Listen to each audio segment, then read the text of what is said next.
大家好，我係龍志傑。我係美娜，我係簡醫生。我係張文哲。我係黃俊明。我係伍廣源。我哋嘅面試人係阮廷康，佢係19歲，同埋佢高度係175cm，同埋佢嘅重量係54 kg。我覺得係正常嘅。我覺得佢好瘦，因為睇完佢好瘦，同埋佢我哋面試完後，我哋覺得佢有好多壞習慣，所以我哋整咗一個 menu 俾佢。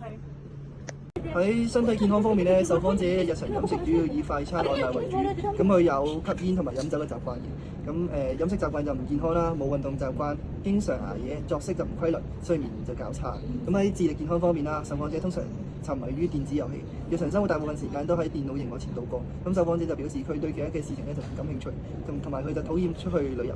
受訪者表示咧目前穩定嘅生活咧，佢對穩定嘅生活好滿意，唔希望有任何改變。喺情緒健康方面，受訪者表示佢經常對未來感到焦慮，經常陷入自我懷疑，而且因為社會嘅問題啊，佢經常感到孤獨。佢唔善於表達自己嘅情緒啊，經常壓力，導致咧情緒爆發或者抑鬱。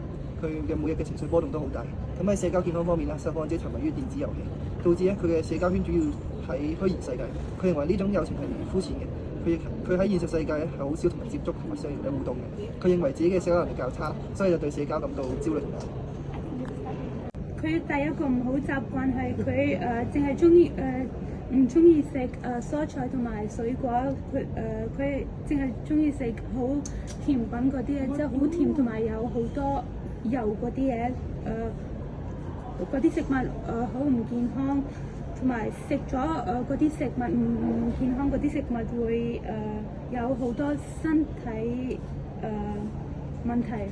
同埋第二個唔好習慣係佢好遲瞓覺，因為佢晚上會同朋友玩遊戲，同埋佢會有黑眼圈，跟住朝頭佢要去返學嗰陣時，佢唔會認真學習，所以會有好多問題，身體問題，例如佢會好攰啊，同埋會好瘦，因為攞唔到enough sleep。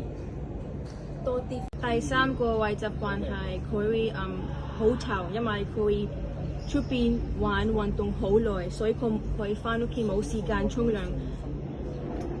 第四個壞習慣係佢好少時會發嬲，因為佢唔中意有人同佢講你要道理，所以佢要扮成熟自己。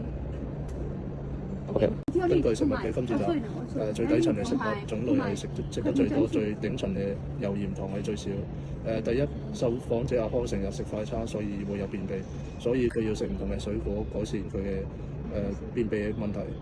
我哋建議佢食大約2份嘅水果，每日食1碗蔬菜就可以改善呢個問題。咁啊，第二，受訪者阿康經常沉迷電子遊戲，成日坐低唔起身。所以佢需要從一啲乳製品同埋牛奶攝取礦物質。我哋建議佢每日都飲240 ml 嘅牛奶製品，同埋有時都要食1杯嘅乳酪。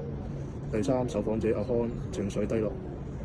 根據一啲嘅理論，維生素 A、維生素B 食 B6、維生素 B12、維生素C 可以預防抑鬱、穩定情緒。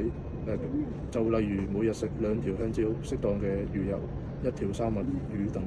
第四，受訪者現實好少同人接觸，佢有時會飲咖啡，咁飲咖啡就會令到佢焦慮。咁我哋建議就係佢每日都飲5至8杯嘅水，保持腸道嘅健康。我哋設計咗一個1週健康飲食計劃，我哋目標係為咗讓年輕人有一個健康嘅身體同埋促進佢嘅免疫力。我哋嘅餐單係按照均衡飲食制定嘅餐單，我哋餐單有早午晚啦，我哋咁樣一個規定咗一個用餐時間，有效避免暴飲暴食。